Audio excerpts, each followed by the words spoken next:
The atrocities apparently committed by Russia in Ukraine echoed in the halls of the United Nations today as President Volodymyr Zelensky issued a condemnation of the world body and the UN Security Council in particular, where Russia sits as a permanent member. Meantime, in Washington, White House officials said a new round of sanctions designed to further throttle Russia's central bank would be issued tomorrow in the wake of the killings of Ukrainian civilians north of Kyiv. But we begin again with special correspondent Simon Ostrovsky and videographer Yegor Troyanovsky, who traveled to the city of Borodyanka near the city of Bucha, where the destruction wrought by Russia is near total. And again, a warning. You may find images in this report upsetting. Just 15 miles northwest of Bucha, the site of atrocities perpetrated during the Russian occupation, lies Borodyanka, or what's left of it. Residents are only starting to grapple with the enormity of the destruction wrought by aerial bombardment on this small suburb of Kyiv. Alyona Liman returned to her apartment block to salvage what little she can. There were people in the basement of that building and people in the basement of that one. Some people were buried under the rubble. I don't know if they got out. I ask her how she's holding up. What can I do? I have a small child. If I get upset, then she'll get upset.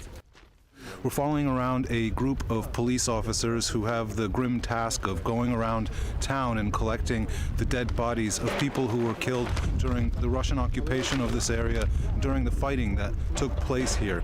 Most of them were killed in bombings or shellings, apparently, but at least one of the men we've seen appears to have been executed. He had his hands tied behind his back.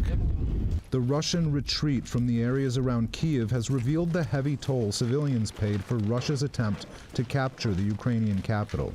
A picture is emerging of a pattern of apparent war crimes that weren't limited to Bucha.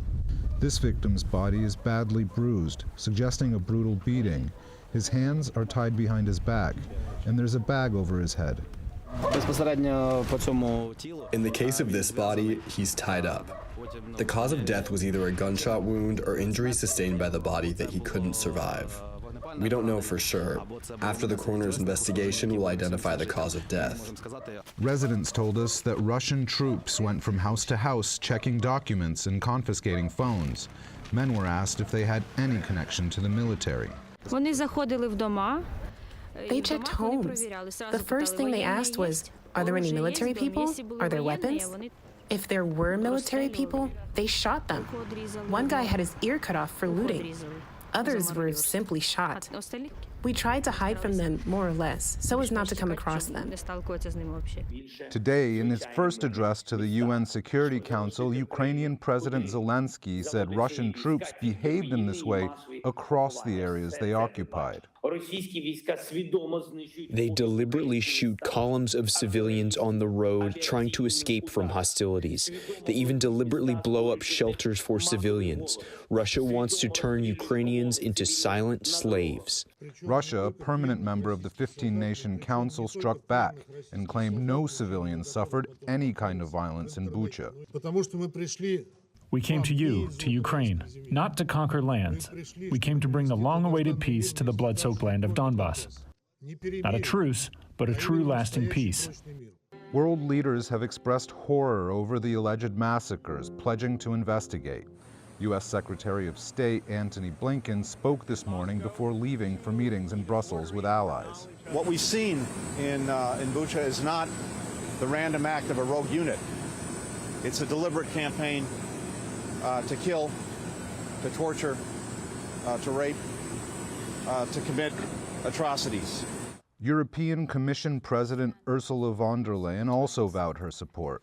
These atrocities cannot and will not be left unanswered. To further punish Russia, the Commission today proposed sweeping sanctions, including an import ban on Russian coal, the first European move to block Russia's energy industry.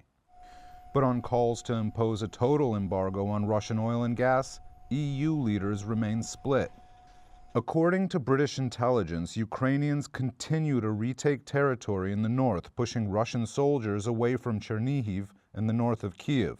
Officials say Russian forces will likely have to resupply before redeploying to the east, where they believe Russia is focusing on the Donbas region. The UN says the conflict has displaced more than 7 million people within Ukraine, while more than 4 million have fled the country. I saw with my own eyes how our homes were destroyed, how rockets and hard artillery flew. To evacuate civilians, Ukraine today said that new humanitarian corridors were agreed upon, including one from Mariupol.